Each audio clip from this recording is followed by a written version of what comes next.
I want to talk to you about Quicken versus Credit Karma versus YNAB.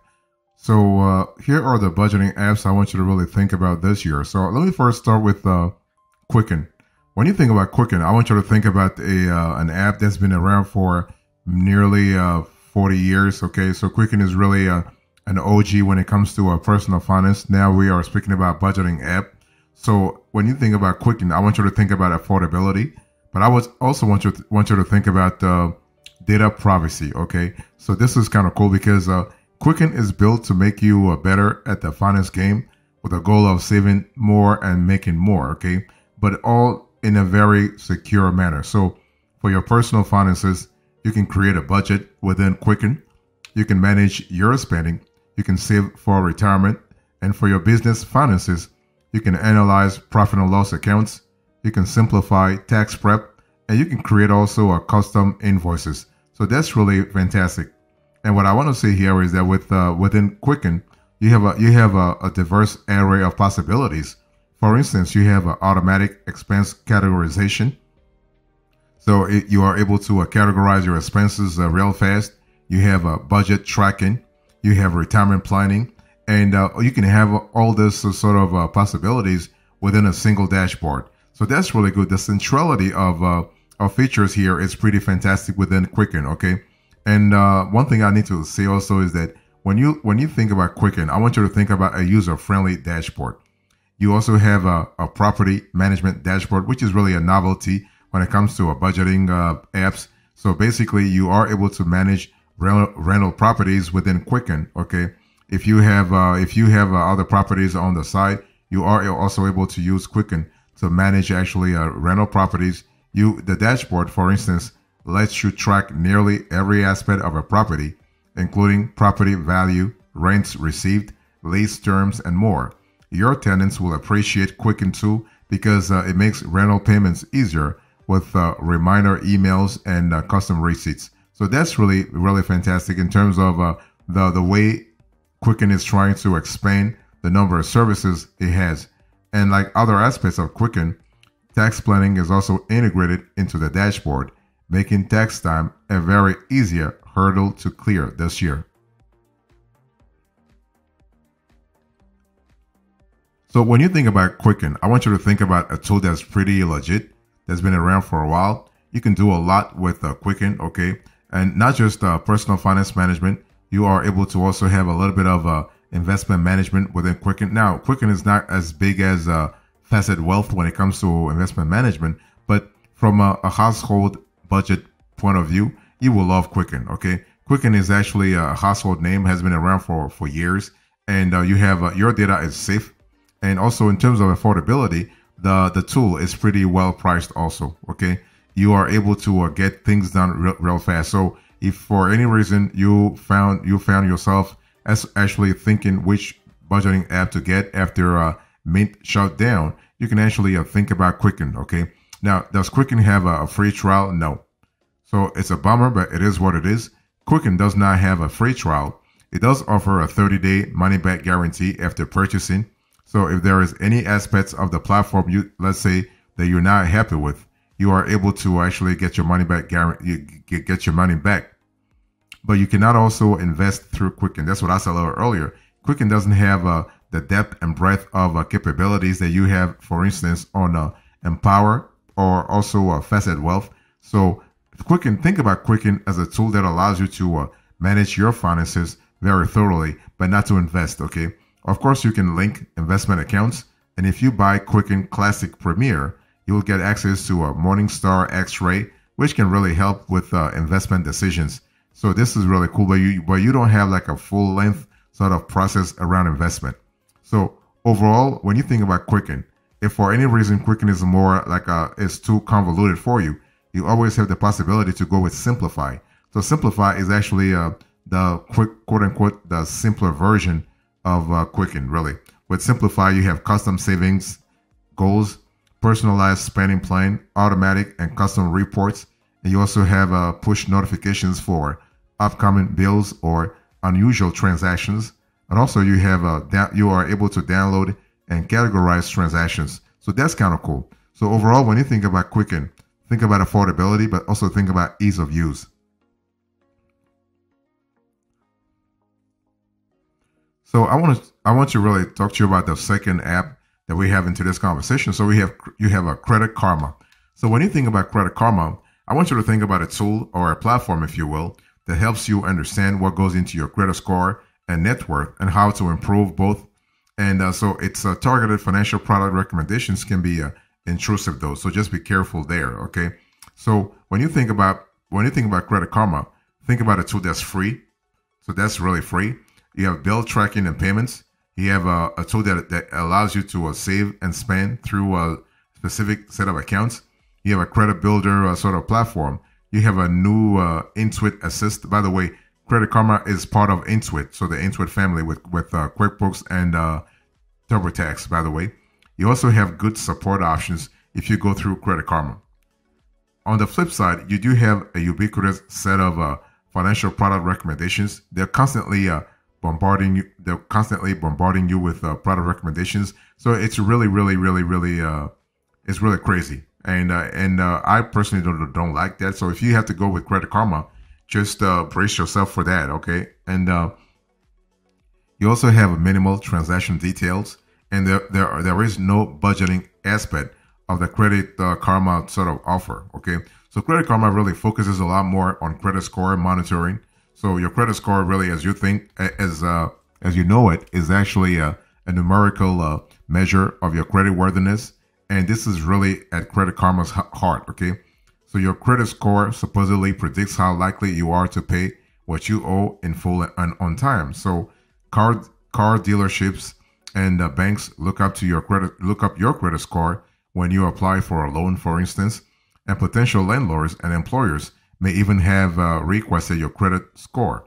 So when you think about Credit Karma, think about a tool that specializes in helping you see your credit score often and really understand all the things that define it, okay? So this is important. Now, does Credit Karma get a lot of info from you, or at least request a lot of info from you? Not really.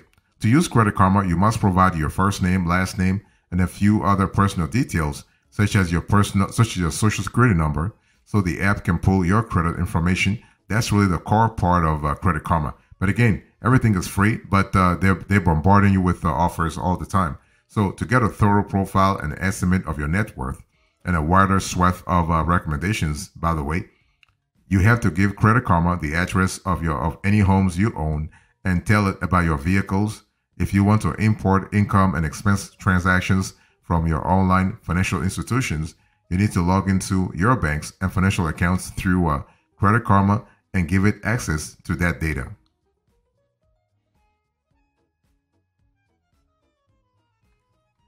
Now, the thing is that Credit Karma helps you manage your money in a very sort of specific way. It's not really as sort of say granular as Quicken, okay?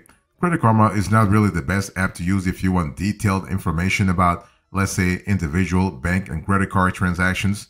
It only shows you the vendor or income source, date, amount, and account. So apps like Monarch Money, like Facet Wealth, like Power, provide much more because you can see how your spending is lining up with your expectations through tables and charts, though there are no budgeting tools. And so the Credit Karma app, tracks all the elements that comprise your net worth, like property and debts, but there's no real way to analyze your cash flow.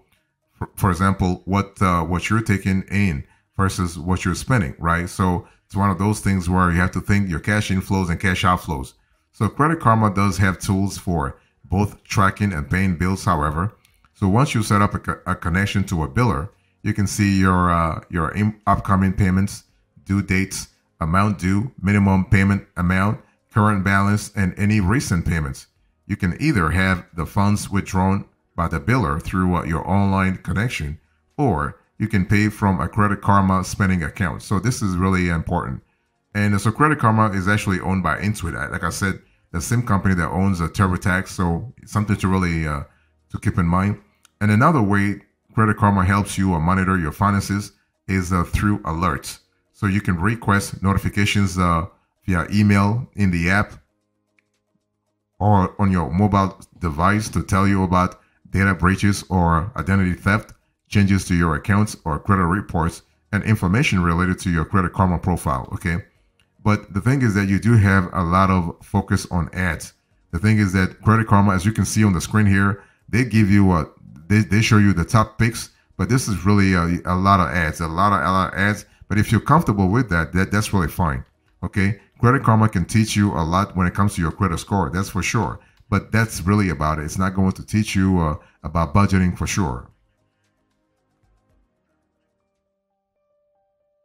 So let's talk about YNAB. You need a budget.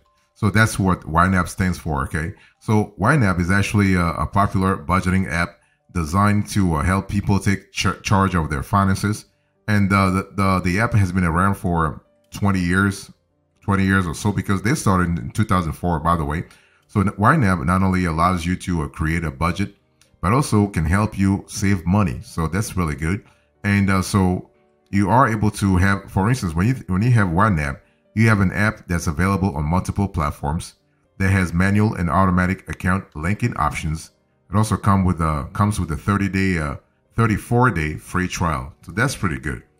On the flip side, you have a higher price than most budgeting apps, no bill tracking feature, and you also have a steep learning curve if you want to go with YNAB this year. Let me break it down for you. So the thing is, when you think about YNAB, think about a money management app that follows the zero-based budgeting system and an envelope method, okay?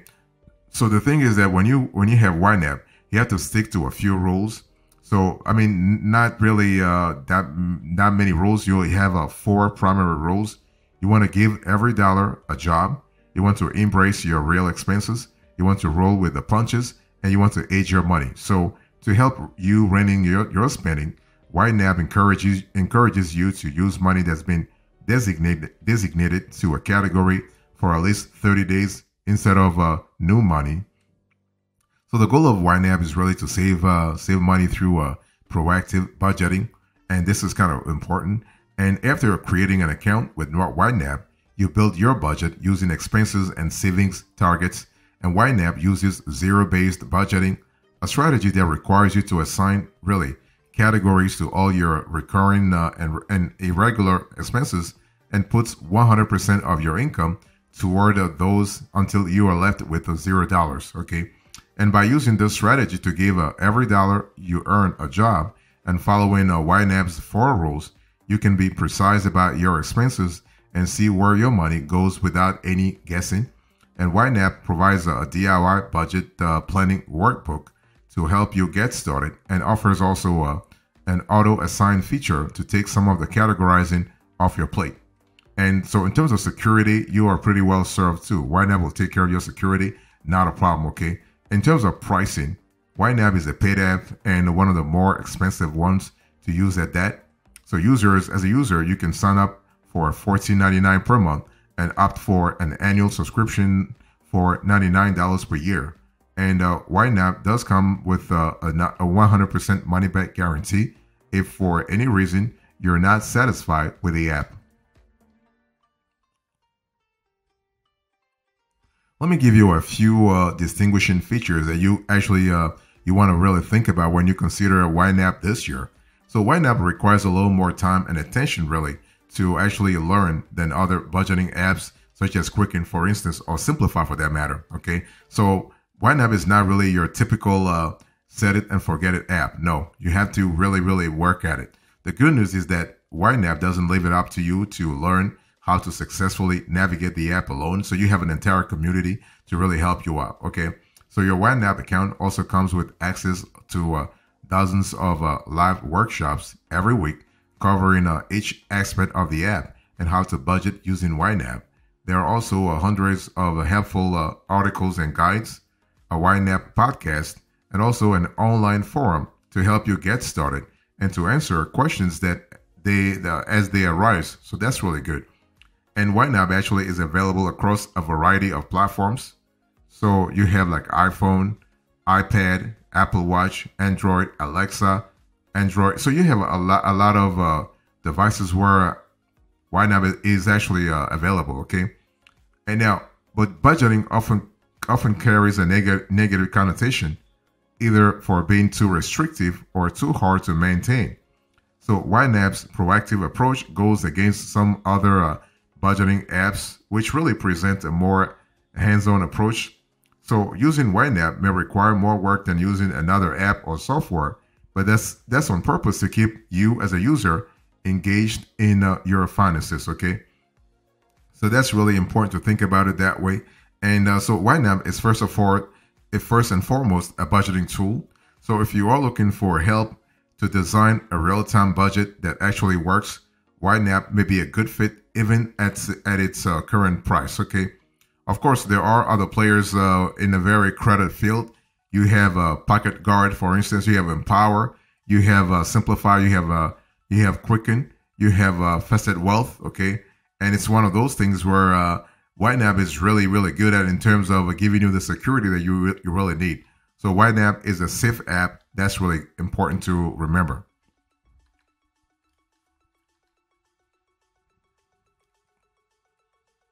So what's the selection here? When you think about Quicken versus Credit Karma versus YNAB, which one should you go for? Before you make a choice, you got to really ask yourself, what kind of features should you be looking for in your next budgeting app, right? You have to really be really clear as to what you're looking for. So make sure that the app that you are going for is available on your device or devices. If you have iOS devices or you have Android, just make sure the app is available there. You want to make sure that the app offers a free version / free trial, so you have a clear idea about what really works. Because when it comes to budgeting apps, luckily many on the market are free to use. So basically that's really good. And also you want to make sure the app syncs to your bank accounts and credit cards. Because the last thing you want is to have an app that's really good but doesn't sync at all to the financial institution that you are currently using. Most budgeting apps will link to your bank accounts and credit cards and automatically track your income and purchases from there. There are others, however, that require you to input your transactions manually, which can take time and can be hard to actually keep up with. So look for a budgeting app that syncs to your account or offers both options, so you can change it up to if you want to. Also, make sure that you have an app that allows you to customize spending categories. So basic budgeting apps will organize your expenses into preset categories so that you can see where and how much you spend on things like food, transportation, etc. So while built-in categories usually cover the basics, it's actually nice to have an app that lets you make your own or customize the names. So title a category after your pet, for instance. So that's really cool. And also make sure that the app is transparent about its security features, okay? So overall, what's our preference here? Quicken versus Credit Karma versus YNAB. Which one should you go for? Our preference is pretty simple, Quicken. Why? Because Quicken actually has been in the game for a while. Quicken is really strictly a budgeting app that's really easy to actually get familiarized with. Credit Karma is more focused on credit score, while YNAB has a specific zero-based budgeting sort of model. So the best way that's open for everybody is Quicken.